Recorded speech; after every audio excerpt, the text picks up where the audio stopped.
Bonsoir à tous, ce soir exceptionnel. 2 chansons dans la même journée, c'est pas normal.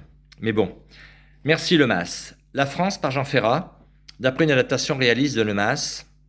Je reprends votre texte qui est extraordinaire, si vous me le permettez. Que chacun le chante à sa façon, pour finir avec ses monstruosités. Merci monsieur.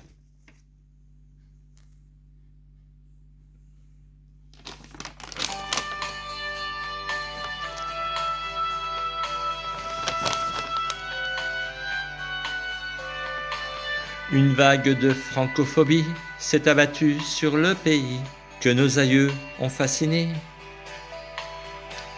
À cause de quelques détraqués qui refusent de s'y intégrer et qui prétendent nous imposer. Lord Dieu, comment peut-on trouver normal qu'on puisse devenir marginal dans le pays qui nous veut naître? C'est le fait d'une bande de bobos, de gauchistes ou bien d'écolos, flanqués de policiers traîtres. Pourtant, la France était si belle avant l'arrivée d'étrangers venus ramasser nos poubelles pour ensuite se victimiser.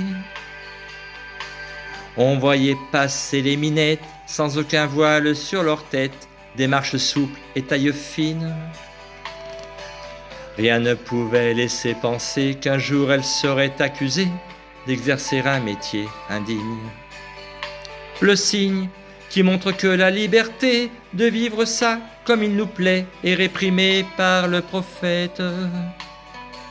Et que si l'on est réfractaire, la seule chose qu'ils nous savent faire, c'est bien de nous trancher la tête. Pourtant, que la France est belle, pourquoi l'a-t-on défigurée? Il faut que chacun se rebelle pour se la réapproprier. On voit des manifestations qui dégénèrent sans façon et dénoncent l'islamophobie.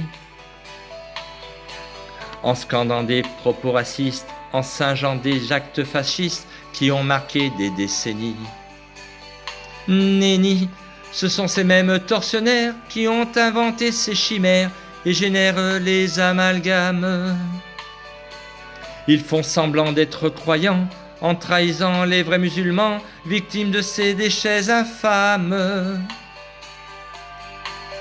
Pourtant, la France n'est pas cruelle. Naïve, elle peut tout accepter. Mais lorsque l'on moque d'elle, elle défend sa laïcité. Bonsoir.